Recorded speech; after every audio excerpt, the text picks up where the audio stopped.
నా పేరు భూపతిరాజు రామకృష్ణరాజు. మా స్వగ్రామం తణుకు దగ్గర తేతలి. నేను 1970 జూన్లో వ్యవసాయంలోకి వచ్చాను.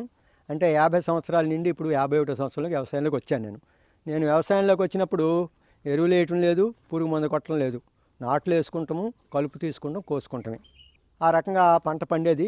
20, 22, 25 పండేది. ఆ రోజున రైతు యొక్క ఆత్మహత్య లేదు. వ్యవసాయం గిట్టుబాటు కావట్లేదనే మాట లేదు.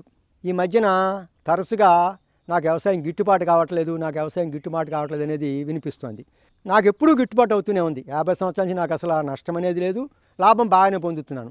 ఎందుకు ఇలాగ అంటున్నారని నేను కొంచెం పరిశీలించినప్పుడు నాకు కొన్ని సమాధానాలు వచ్చినాయి. మొట్టమొదటిది ఏంటంటే రైతులాగా జీవించే వాళ్ళ యొక్క సంఖ్య తగ్గిపోయింది. రెండవది కేవలం అంతా కూడా బయట నుంచి తెచ్చుకుని కృత్రిమమైన రసాయనిక ఎరువులు, పురుగు మందులు వాడటమే ఎక్కువైపోయింది. భూమిని పోషించుకుందామనే ఆ దృష్టి దాదాపుగా 90% తగ్గిపోయింది. కనుక నేను వ్యవసాయంలోకి వచ్చినప్పుడు మా తండ్రి గారు, మా పెత్తండ్రి గారు పశువుల పెంట తోలినప్పుడు వాళ్ళు మా నాన్నగారు 1 ఎకరానికి 12 బోలు తోలండిరా అంటే తోలేవాళ్ళం. మళ్ళీ ఆయన పిలిచి, ఒరేయ్ మా అన్నయ్య 14 బోలు తోలేరా, మీరు ఇంకా 4 బోలు తోడండి అంటే భూమిని పోషించుకుంటూ పోటాపోటీ ఉండేదన్నమాట. పంట పండిన తర్వాత చేలో మంద కట్టేవారు, తొలకర్లు పెంట తోలేవారు, పంట పండించుకునేవారు, కష్టపడేవారు. వాళ్ళ జీవితం అంతా కూడా ఆనందంగా ఆరోగ్యంగా గడిచింది. ఇప్పుడు ఏమైంది? ఎక్కువ పండిస్తున్నాం, ఎక్కువ సౌకర్యాలు వచ్చినాయి, వ్యవసాయం చేయడం తేలికైంది, కానీ వ్యవసాయం గిట్టుబాటు కావట్లేదు. కారణం ఏంటంటే విత్తనం కొనుక్కుంటున్నాం, ఎరువులు కొనుక్కుంటున్నాం, పురుగు మందులు కొనుక్కుంటున్నాం, ఇంట్లో తినే అన్నీ కొనుక్కుంటున్నాం. కనుక ఇవన్నీ కూడా విషమైపోయిన తర్వాత ఆరోగ్యం పాడవుతుంది, హాస్పిటల్ పాలవుతున్నాం. కనుక ఈ రకంగా ఉన్నప్పుడు దీని పరిష్కారం ఏమిటి అని అనుకున్నప్పుడు నేను ఒక సామాజిక కార్యకర్తగా దేశం అంతా తిరుగుతూ ఉంటాను. ఆర్ఎస్ఎస్ కార్యకర్తని. గో ఆధారిత వ్యవసాయం భారతదేశం మొత్తం ప్రయత్నం జరుగుతుంది. ఆ ప్రయత్నంలో భాగంగానే ఆవు ద్వారా వ్యవసాయం చేయాలి, ఇది లాభదాయకం నిరూపించాలి, ఆరోగ్యకరం నిరూపించాలి, ఆదాయం కూడా మంచిదని అనిపించాలని చెప్పేసి పెద్దలు చెప్పిన సూచన మేరకి నాకు వ్యవసాయం అంటే ప్రాణం, చేయగలనని విశ్వాసం ఉంది. వెంటనే నేను ఆ వ్యవసాయాన్ని ప్రారంభం చేశాను 15 సంవత్సరాల క్రితం.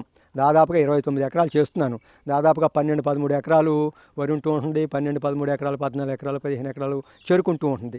కనుక ఈ రకమైన పంట పండించినప్పుడు నేను దాన్ని చెరుకునేమో బెల్లం తయారు చేసి ఇస్తాను, వరినేమో బియ్యం చేసి తయారు చేసి ఇస్తాను. రెండోది నాకు కావాల్సిన ఏవైతే ఉన్నాయి, విత్తనాలు నాయి, ఎరువులు నాయి, పురుగు మందులు నాయి, ఇవన్నీ కూడా నేను స్వయంగా తయారు చేసుకోవటం వల్ల చాలా తక్కువగా అవుతున్నాయి, నాణ్యత పెరుగుతోంది. రెండోది ఎప్పుడైతే రసాయనిక ఎరువులు మానేశామో భూమి సారం పెరిగొలిది దాంట్లో రోగ నిరోధశక్తి కూడా పెరిగిపోయింది. దాంట్లోనే బయోడైవర్సిటీ, జీవవైవిధ్యం ఉండి ఆ పురుగులే మిత్ర పురుగులు ఏవైతే ఉన్నాయో మనకి ఏదైనా చెడు చేసేట్లు అవి తినేయటం మొదలుపెట్టినాయి. అయినా ఇప్పుడు ఒక్కోసారి కొద్దిగా కొట్టడం తప్ప పెద్దగా ఇబ్బంది పట్టలేదు. కనుక వ్యవసాయం అనేది అసలు ఒత్తిడి లేకుండా చేసేటంత స్థితికి నేను చేరిపోయాను. రెండోది పంట తగ్గిపోతుందని చెబుతూ ఉంటారు. పంట ప్రారంభంలో తగ్గుతుంది, పెరుగుతూ వస్తుంది.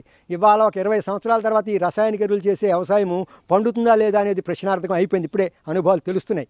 రెండవది అక్కడ అనారోగ్యం వస్తుంది, పెట్టుబడి పెరుగుతుంది, రైతుకి ఆదాయం లేదు. కనుక వాళ్ళు ఎక్కువ పండించినా సరే ఆదాయం లేని రోగాలు తెచ్చుకుని వాళ్ళ ఇళ్ళన్నీ కూడా రోగాలు మయమైపోతున్నాయి.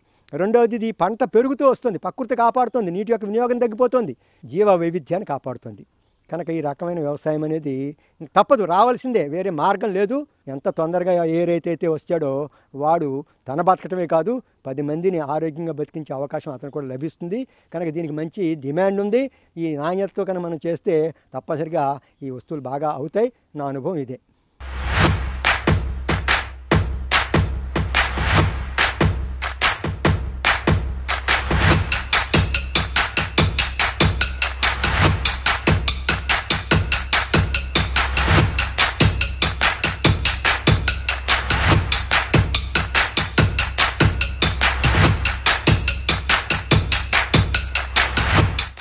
నేను వరి దాదాపుగా 12-13 ఎకరాలు, 14 ఎకరాలు అలా ఉంటుంది. దాన్ని కూడా పూర్తిగా గో ఆధారిత వ్యవసాయం పద్ధతులను చేస్తున్నాను. నా విత్తనాలు నేనే దాచుకుంటాను మొట్టమొదటిలో. ప్రతి సంవత్సరం కూడా ఎక్కడైతే తెగులు రోగం ఉండదు, రంగు బాగుంటుందో, గింజ పుష్టిగా ఉంటుందో అక్కడ నేను బల్ల కొట్టుకుని విత్తనం నేను దాచుకుంటాను. తర్వాత దాన్ని నారుమడి కట్టే ముందు విత్తన శుద్ధి చేసుకుంటాను, బీజామృతం అని. 1 లీటర్ ఆవు మూత్రము, 1 లీటర్ ఆవు పేడ, 1 లీటర్ నీళ్లు కలిపి ఒక 2 రోజుల తర్వాత దాంట్లో కొద్దిగా సున్నం వేసుకుని దాన్ని విత్తనాన్ని పట్టించేసి ఒక రోజంతా ఆరబెట్టి దాన్ని విత్తనాల కింద నేను ఉపయోగించుకుంటాను. నేను ఒక 7-8 సంవత్సరాల నుంచి చిన్న నాట్ల యంత్రం తీసుకున్నాను. మనిషి నడిపే యంత్రమే, నడిచే యంత్రం. 4 వరుసలు వస్తాయి, రోజుకి ఇద్దరు మనుషులుంటే 2-2.5 ఎకరాలు, కొంచెం ఇంకా అవసరం అనుకుంటే ఇంకొక ఎకరం, అట్లా 2.5 యావరేజ్గా వేసుకోవచ్చు. ఆ రకంగా నాట్లు చేసుకుంటున్నాను. నారుమడికి ముందర నారుమడి బాగా దున్నేసుకుని ఎకరానికి ఒక 85 ట్రేలు, ఆ ట్రేలలో దాదాపుగా 12 కేజీలు లావు విత్తనం అయితే 13 కేజీలు పడుతుంది. దాంట్లో మట్టి వేసి నేను ఆ ట్రేలో మట్టి వేసిన తర్వాత నేను స్వయంగా ఘనజీవామృతం తయారు చేసుకుంటాను. దాన్ని శుభ్రంగా జల్లించేసి, మెత్తగా నలిపి జల్లించేసి ఆ పొడి మట్టిలో వేసేసి దాన్ని బాగా కలిపేసి మట్టి ఘనజీవామృతం దాన్ని ఆ ట్రేలో సమానం చేసేసుకుని దాని మీద నారు పోస్తాను. ఆ రకంగా పోసిన దానివల్ల ఘనజీవామృతం వేసినందువల్ల నారు బలంగా పుష్టిగా ఎదుగుతోంది అనమాట. దాన్ని పెద్దగా వేరే ఏమీ చేయక్కర్లేకుండా ఎదుగుతోంది. ఈ వ్యవసాయంలో కలుపు చాలా పెద్ద సమస్య. నేను మొట్టమొదటిలో ₹1000 ఇచ్చేవాడిని. ఇన్ని రూపాయలు ఇస్తే ఎట్లాగా అని కొంచెం ఆలోచన చేసినప్పుడు ఏమనిపించిందంటే, నారుమడి పోసినప్పుడే నేను చేనును కూడా దమ్ము చేస్తాను. దమ్ము చేసి ఒక సాలే వేస్తాను. వేసి దాన్ని కొద్దిగా ఆరనిస్తాను. అంటే నీళ్ళు నిండా పెట్టను. ఆ కచ్చా బచ్చా పెడతా ఉండటం వల్ల చాలా మొక్క వస్తుంది. వారం తర్వాత దాన్ని దున్నేస్తాను. మళ్ళీ ఒక వారం కచ్చా బచ్చా పెడతాను. మళ్ళీ కలుపు వస్తుంది, మళ్ళీ దున్నేస్తాను.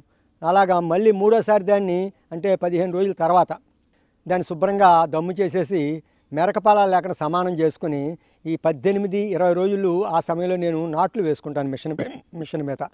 కనుక ఎప్పుడైతే నేను 2 సార్లు ఆరగట్టానో చాలా కలుపు వస్తాం వల్ల తర్వాత కలుపు రావడం కొంచెం తగ్గింది. చేను సమానంగా బాగు చేసుకోవటం వల్ల ఏమవుతుందంటే, నీళ్లు సమానంగా ఉంటే కలుపు రాదు. ఒక 20-25 రోజులు దాన్ని సుమారుగా ఒక 2 అంగుళాలు, 2 ఎకరాలు, 2 అంగుళాలన్నర ఉండేటట్టుగా నీళ్ళు నిలగట్టుకుంటాను. దానివల్ల ఆ తర్వాత ఒక 2-3 సార్లు కలుపు తీసుకుంటుంటే 12, 13, 14 మందితో అయిపోతుంది. 250 అలా కూలి ఇస్తున్నాం అనమాట. దీంతోపాటు నేను చేను బలం కోసం ఏం చేస్తున్నానంటే 150-200 కేజీలు ఘనజీవామృతం దమ్ము మీద వేసుకుంటాను. అంటే చేను సర్దేసుకుని ఊడ్చే ముందు. దాంతోపాటు ఒక 100 కేజీలు ఆవందం పిండి, ఒక 75 కేజీలు వేపపిండి కూడా కలిపి వేస్తాను. వేపపిండి గింజలు నూనె తీయకుండా ఉన్న పిండి ఆ గింజలు ఆడేసి తెచ్చుకుంటూ ఉంటాను. క్వింటాల్ 1700 అలా ఉంటుందన్నమాట. ఎక్కువ తక్కువ 17, 17, 50, 16, అట్లా రకరకాలుగా. ఆ రకం బలం సరిపోతుంది. నేను కలుపు ఎప్పటికప్పుడు తీయించేసుకుని నీరు సమానంగా పెట్టుకోవటం వల్ల కలుపు తగ్గుతుంది, తీసుకుంటున్నాను. తర్వాత నేను ఈ వేపపిండి వేయటం వల్ల నాకు పురుగులు తెగుళ్ళు కూడా చాలా తగ్గినాయి. కనుక ఆ రకంగా మళ్ళీ పెద్దగా అవసరమైతే రకరకాల ఆకులు, వేప, దాని మామూలుగా సీతాఫలము, ఉమ్మెత్త, జిల్లేడు, కుక్క తులసి, నేలవేమి, ఇట్లాంటి రకరకాల ఆకులు మనకు ప్రకృతిలో దొరుకుతాయి. జిల్లేడు అలాంటి ఆ ఆకులు ఒక 2.5 కేజీలు తీసుకుని ఒక రోట్లో దంచేసి, ఒక పావు కేజీ వెల్లుల్లి కూడా దంచేసి ఒక 5 లీటర్ల గోమూత్రంలో సగం అయ్యేటట్టు మరగబెడతాను. ఈ 2-2.5 రకాల లీటర్ల కషాయాన్ని 200 లీటర్ల నీళ్ళు కలిపి 200 నేను స్ప్రే చేస్తాను. మళ్ళీ చిరుపట్ట మీద దాన్ని మళ్ళీ నేను ఒక 100 కేజీలు కానీ 70-75 కేజీలు కానీ వేస్తున్నాను. ఈ చేదు వల్ల ఆ పురుగు పట్టట్లేదు, చేను భూమి ఏమో సారం పెరుగుతూ వస్తుంది. ఈ రకంగా నేను పంట పండించిన తర్వాత మాసూలు చేసుకుని దాన్ని బాగా ఎండనిచ్చి ఇంకోసారి ఎగరపోత వేసి అందులో అర్ధగింజ తప్ప తాలు పొట్టు లేకుండా చేసుకుని ఆ సంచుల మీద వేప నూనె యొక్క నీళ్లు కలుపుకొని స్ప్రే చేసి ఎండబెట్టి ఆ సంచులు దీన్ని నిలవేసుకుంటున్నాను అనమాట. నిలవేసుకుని గాదిలో వేసుకుని ఒక 10 నెలల తర్వాత కానీ సంవత్సరం తర్వాత కానీ తీసుకుని దాన్ని ఆడించి రైతులకు ఇస్తున్నాను అనమాట. నేను సాధారణంగా ఇప్పుడు సన్న బియ్యం అయితే ₹62 కేజీ, లావు బియ్యం అయితే ₹54.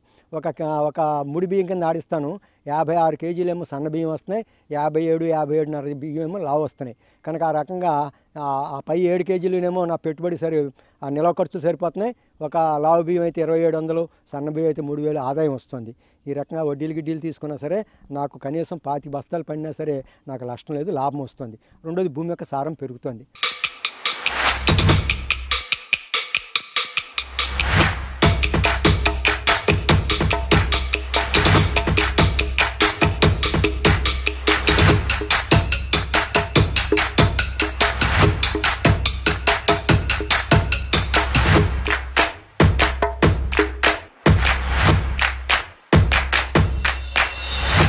ఇక్కడ మనం చెరుకు తోటలో ఉన్నాం. మామూలుగా చెరుకు వేసేటప్పుడు రైతులు 30 అంగుళాలు ఎడంలో వేస్తూ ఉంటారు. నేనేం చేశానంటే 30 అంగుళాలు బోధు వదిలేసేసి మొట్టమొదట్లో అయితే ఒక 3 సంవత్సరాల క్రితం ఒక వరుస వేసాను 5 అడుగులు. ఆ ఒక వరుస పెరగటం బాగానే పెరిగింది, కానీ జడ వేసినప్పుడు వెంటనే పడిపోయింది. కనుక నేల కంటం వల్ల కొంత నష్టపోయాను. కనుక ఈ అనుభవంతో రెండోసారి ఏం చేశానంటే 30 అంగుళాలు బోధులు తోలేసి 2 బోధులు వేశాను, ఒక బోధి వదిలేశాను, మళ్ళీ 2 బోధులు వేశాను. దీన్ని 2 బోధులు మధ్యన నేను వదిలేసింది ఒక బోధి ఉంటుంది కనుక ఈ 60 అంగుళాలు వెడల్పు ఉంటుంది. కనుక వేసినప్పుడు నేను ఏం చేశానంటే మొక్క పట్టుకొచ్చి వేసి, నర్సరీ అనమాట, దాంట్లో ఈ మధ్యన దున్నేసి చిన్న రొటావేటర్ పెట్టి కొద్దిగా మొక్క బతికిన తర్వాత దాంట్లో పెసర వేసి బయట నుంచి వరిగడ్డి పట్టుకొచ్చి కప్పెట్టేశాను పోయిన సంవత్సరం.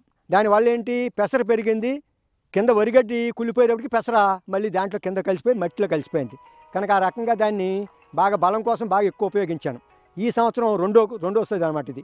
దీన్ని వేసిన తర్వాత నేను దీనికి వేపపిండి, ఆముదం పిండి, వేరుశెనగ పిండి, ఘనజీవామృతం కలిపి వేశాను.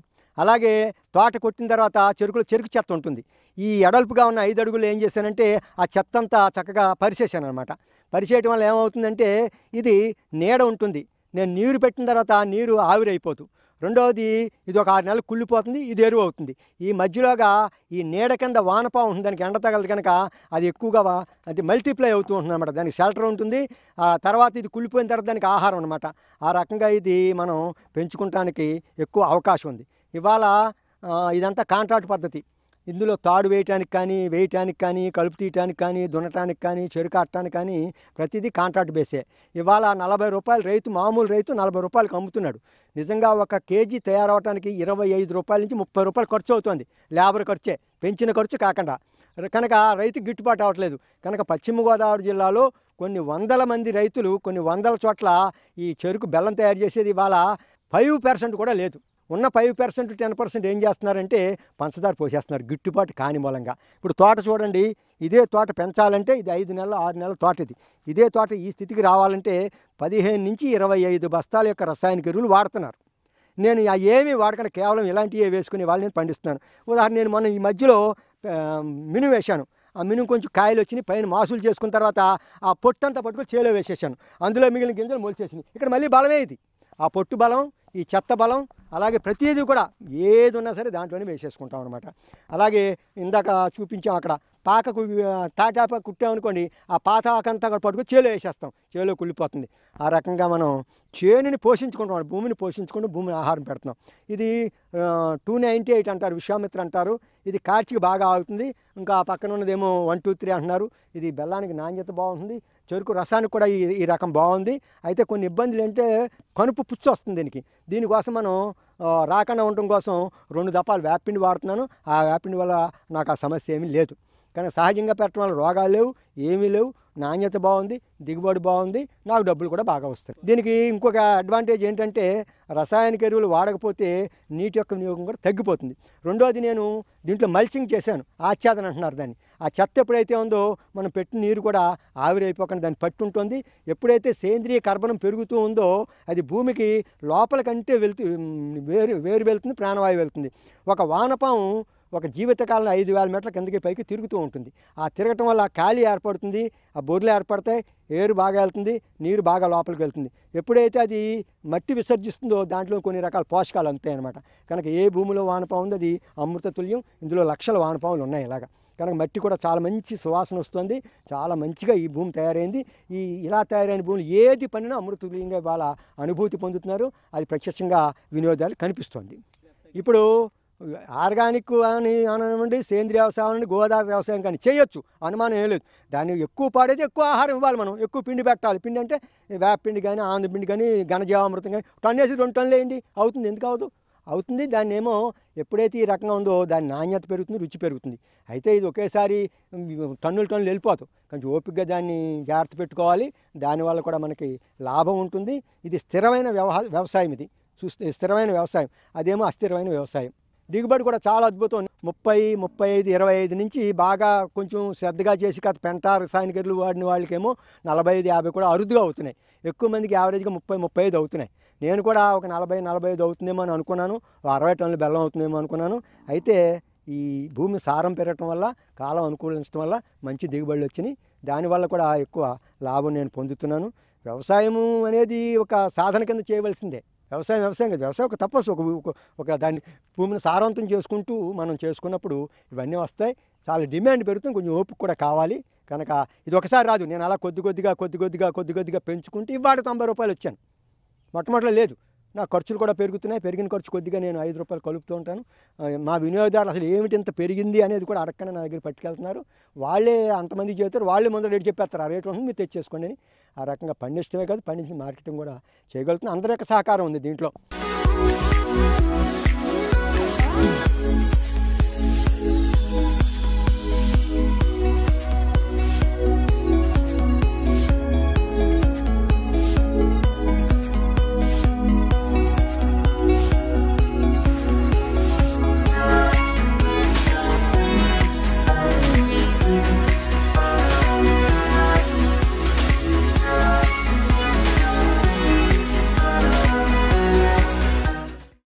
నేను ఎప్పుడైతే ఈ విషరహితమైన పంటలోకి వచ్చానో ఎలా ఉందో తెలియక కొద్దిగా ఒక అరెకరం వేసుకుని ఓ 200 కేజీలు బెల్లం తయారు చేసుకునేవాడిని. అది ఒక 300 కేజీలు 350 నేను ఉంచుకుని మిగిలింది ఇస్తూ ఉంటే నేను ఏ రేటు చెప్తే పట్టుకెళ్ళి వాళ్ళకి సార్ మీరు ఎన్ని రూపాయలని తీసుకోండి, మాకు 20 ఇవ్వండి, 10 కేజీలు ఇవ్వండి, 50 ఇలాగ అడగటం మొదలుపెట్టారు. నెమ్మదిగా పెంచుకుంటూ వచ్చాను నేను. ఈ సంవత్సరం అయితే 15 ఎకరాల్లో డిసెంబరు, జనవరి, మళ్ళీ జనవరిలో 10వ తారీఖు బంట ఇంటికి వెళ్ళిపోయారు. జట్టు ఫిబ్రవరిలో వచ్చారు. దాదాపుగా 66 రోజులు ఆడాను. 70 టన్నులు బెల్లం తయారు చేశాను నేను. అంటే నీరు 40 టన్నులే, 26 టన్నులు బెల్లం, దగ్గర 30 టన్నులు బెల్లం పెరిగింది. అయినా సరే బెల్లం అయిపోతుంది అన్నమాట. ఇక్కడ నేను తయారు చేసినప్పుడు ఏం చేస్తానంటే మామూలు పూర్వ పద్ధతే. అందరూ ఏం చేస్తున్నారంటే సూపర్ ఫాస్ఫేట్ వేస్తారు, తర్వాత సోడా వేస్తారు, ఆ తర్వాత హైడ్రోసల్ఫేట్ ఆఫ్ సోడా అని ఒక కెమికల్ వేస్తారు. ఆ కెమికల్ ఏంటంటే బట్టలకి బ్లీచింగ్కి వాడే కెమికల్ అనమాట. అది విపరీతంగా వేస్తున్నారు. అంటే ఒక 150 కేజీలకి దాదాపుగా 100 కేజీలేమో పంచదార వేస్తున్నారు, 2 కేజీలేమో కెమికల్ వేస్తున్నారు. దానివల్ల ఆహారం విషం అవుతుంది, నాణ్యత తగ్గింది. నేనేం చేస్తానంటే బెండకర్రలు నలగొట్టేసి అది రసంలో పిండితే ఒక రకం జిగురు కింద వస్తుంది. లేదు ఈ మధ్యన బెండపొడి అని వస్తుంది, అది ఒక పొట్లం 6 రూపాయలు. ఆ పొట్లం పొయ్యి మీద రసం తోడేసిన తర్వాత అందులో ఆ పొట్లం సగం వేస్తాడు. వేస్తే అది జిగురు కింద వచ్చి ఈ కింద మరిగినప్పుడు పైకి వచ్చిన మట్టి తెట్టు అంటాం మనం, అదంతా దాన్ని పట్టుకుని శుభ్రం అవుతుంది అనమాట. దాని తర్వాత మేము ఏంటంటే పచ్చిరసం అంటే నీ రసం పెనంలోకి వచ్చేటప్పుడు కొద్దిగా ఒక నారింజకాయ అంతా సున్నం వేస్తాం. సున్నం అంటే రాతి సున్నం కాదు, సముద్రంలో మనకి చిన్న నత్తగుళ్ళలో పెద్ద నత్తగుళ్ళలో దొరుకుతాయి. దాన్ని వాళ్ళు బట్టి పెట్టి అమ్ముతారు. పూర్వం దాన్ని ముగ్గు తయారు చేసుకునేవారు. రెండోది బెల్లం వేసుకుంటానికి మనం ఇంటికి ఉడకబెట్టుకునేవారు. ఇప్పుడు కిళ్ళీలకు కూడా అదే తాంబూలాల్లోకి. కనుక అలాంటి సున్నం మాకు దొరుకుతుంది, ఎక్కడో దొరుకుతుంది, అక్కడ వెళ్ళి తెచ్చుకుంటాం. అది దాదాపుగా మనకి ఒక 100-150 గ్రాములు పడుతుంది అనమాట, ఒక 150 కేజీలకి. అదంతా కూడా అద్భుతమైన కాల్షియం అనమాట. ఎలాంటి వాళ్ళైనా సరే కాల్షియం డెఫిషియన్సీ ఉంటే రోజు ఒక ఈనిపొల్లి అంటే చీపురు పొలతోటి ఆ సున్నం అంటే ఒక జీలకర్ర గింజంత సున్నం ఒక గ్లాసు మజ్జిగలో పోసుకుని తాగుతూ ఉంటే అసలు కాల్షియం డెఫిషియన్సీ పోతుంది అనమాట. అలాగే గర్భిణీ స్త్రీలు కూడా ఆ రోజు ఒక ఈ జీలకర్ర గింజంత ఈ సున్నం కనుక మధ్యలో తాగితే వాళ్ళకి కాల్షియం అవసరం తగ్గిపోతుంది. రెండోది ఈ బెల్లం నేను తయారు చేసే బెల్లంలో ఏంటంటే ఐరన్, కాల్షియం, ఫాస్ఫరస్ 3 ఉంటాయన్నమాట అద్భుతంగా. కనుక నేను చాలామందికి మీరు టీ, కాఫీలు, పాలలో పంచదార మానేయండి, బెల్లం వేసుకోండి, మీరు పరమాన్నం చేసుకున్నా, స్వీట్ చేసుకున్నా, ఏం చేసుకున్నా సరే బెల్లమే వాడండి, అన్నం తిన్న తర్వాత బెల్లం చప్పరించండి అని చెప్పేసి నేను పదే చెప్పడం వల్ల చాలామందికి అలవాటైంది. ఇది చాలా మంచి పరిణామంగా ఉంది. వాళ్ళందరూ కూడా చాలా మాకు తేడా కనిపిస్తుందని ఒక అనుభూతి వ్యక్తపరుస్తున్నారు. కనుక నేను ఎంత బెల్లం తయారు చేసినా సరే హోల్సేల్గా ఇవ్వట్లేదు. హోల్సేల్గా ఇస్తే ఎంతైనా వెళ్తుంది. కారణం ఏంటంటే రుచి, నాణ్యత, ఔషధం 3 ఇందులో కనిపిస్తుంది. రెండోది నగరాల్లో ఇవాళ ఎక్కువ మంది ఉంటున్నారు, బెంగళూరు, మద్రాసు, హైదరాబాదు. అట్లాంటి వాళ్ళు మేము ఎండబెట్టుకోలేమండి, తరుక్కోలేమండి. నిలవ ఉండాలంటే కత్తి మీద తరుగు పెట్టుకుని కత్తిపేటతోటి ఒక రోజు 2 రోజులు బాగా ఎండలో ఎండబెట్టాలి. అది చల్లారిపోయాక పొడిలాడిన ఆ పొడి ఏదైతే ఉందో దాన్ని మనం పెద్ద డబ్బాలో పోసుకుని కావాల్సినప్పుడు తీసుకోవాలి. సంవత్సరం ఉంటుంది. లేకపోతే ఇది ముక్క ఉంది, ఈ ముక్క లోపల కొంత తేమ ఉంటుంది, అది మనం అలా వదిలేస్తే వర్షాకాలం బూజు వస్తుంది అనమాట. కనుక దానికోసం అని చెప్పేసి మనం ఇదిగో 3 రకాలు మనం తరిగేసిన తర్వాత పెద్ద ముక్కలు, చిన్న ముక్కలు, బాగా పొడి ఇలా కేటాయిచ్చేస్తాను అనమాట. ఇది ఎవరైతే ఆర్డర్ ఇస్తారో వాళ్ళకి మాత్రమే చేసిస్తూ ఉంటాను అనమాట. కొద్దిగా ఏమైనా మిగిలితే అలా పట్టుకెళ్తూ ఉంటారు. ఆ రకంగా వాళ్ళు వెసులుబాటు ఉంటుంది. మనం ఏంటి ఇక్కడ లేబర్ దొరుకుతుంది, అది కూడా 30 రూపాయలు ఖర్చు అయిపోతుంది. ఎండబెట్టడము, దాని తూకం తగ్గటము, దాన్ని ప్యాకింగ్ చేయటం, ఇవన్నీ కూడా. కనుక ఆ రకంగా 22 కేజీల బాక్స్ ఇది. ఇలాంటిది 100 కేజీలు, 50 కేజీలు, 150 కేజీలు పట్టుకుపోయి చాలామంది దీన్ని ఉపయోగించుకుంటూ అలవాటైంది. అలాగే చిన్న వ్యాపారస్తులు కూడా మేము అందరికీ ఇస్తామండి, మాకు కూడా ఇవ్వండి అంటే వాళ్ళు కూడా 1 క్వింటా, 1/2 క్వింటా అలా పంపుతూ ఉంటారు అనమాట. అలాగే అన్ని చోట్లకి వెళ్తుంది. ఈ భూమిలో పండింది ఏదైనా సరే అమృత తుల్యం అని నేను పండించినోని నేను చెప్పడమే కాదు, అది తిన్న వాళ్ళందరూ కూడా ఒకే మాట, ఈ పంట అంతా కూడా మాకు అదృష్టం కొద్ది దొరుకుతుంది అనేది ఒకటి చేయాలి. కనుకనే ఇది ఒక సాధన, ఒక తపస్సు అనమాట. వ్యవసాయం ఒక తపస్సు, ఒక సాధన. కనుక దీనికోసం మనం ప్రయత్నం చేస్తున్నాం. ఇవాళ మంచి ఆహారం ఇవ్వగలుగుతుందని చెప్పి నాకు కూడా ఒక తృప్తిగా నేను ఈ పని చేయగలుగుతున్నాను. ఆ తృప్తి నాకు బలం కూడా కలిగిస్తుంది.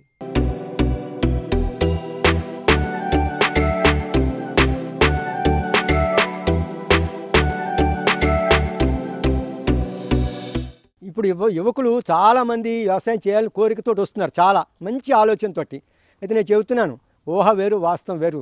వాస్తవం చిన్న దెబ్బలు తోలితే కింద ఆడతాం, మీద ఆడతాం, ఇవన్నీ కూడా సకారాత్మకంగా తీసుకుని దీని నుంచి నేను గుణపాఠం నేర్చుకున్నాను అని చెప్పి అనుకుని అనుభవం పెంచుకుంటూ ఇవాళ విపరీతమైన సమాచారం ఉంది మనకి, గందరగోళం కూడా పరుస్తుంది అది ఒకటి సంబంధం లేకుండా. నేనేం చెప్తానంటే ఇలా చేసే వాళ్ళని ఒక నలుగురిని ఎంపిక చేసుకోండి, నలుగురి దగ్గరికి వెళ్ళి 4-5 గంటలు గడపండి, వాళ్ళ అనుభవాలు, వాళ్ళ ఇబ్బందులు, వాళ్ళు ఎలా విజయం సాధించారు ఇవన్నీ తెలుసుకోండి. తెలుసుకున్న తర్వాత ఎవరో ఒక రైతుని మాత్రం ఆ పద్ధతులను అనుసరించిన అందరినీ కలగాపులగం చేయకుండా తప్పనిసరిగా మనకున్న వనరులతోటి అంటే ఆవుతోటి చేసుకుంటే అంతా బాగా లాభమే. ఇల్లు, పాడి, పర్యావరణము, పెట్టుబడి అన్నీ తగ్గుతాయి. అది లేనప్పుడు వేరే రకంగా పచ్చిరొట్ట ఎరువులు కానీ లేకపోతే ఆనందపిండి వేపపిండి కానీ ఇవి కూడా చేసుకోవచ్చు. చేయటం పోవటం అనేది ప్రశ్న కాదు, చేయవచ్చు. కానీ ఆవేశాలతో కాకుండా వాస్తవం ఆలోచించి మనం చేసినప్పుడు విజయం సాధిస్తాం, దానికి ముందరకు వెళ్తాం.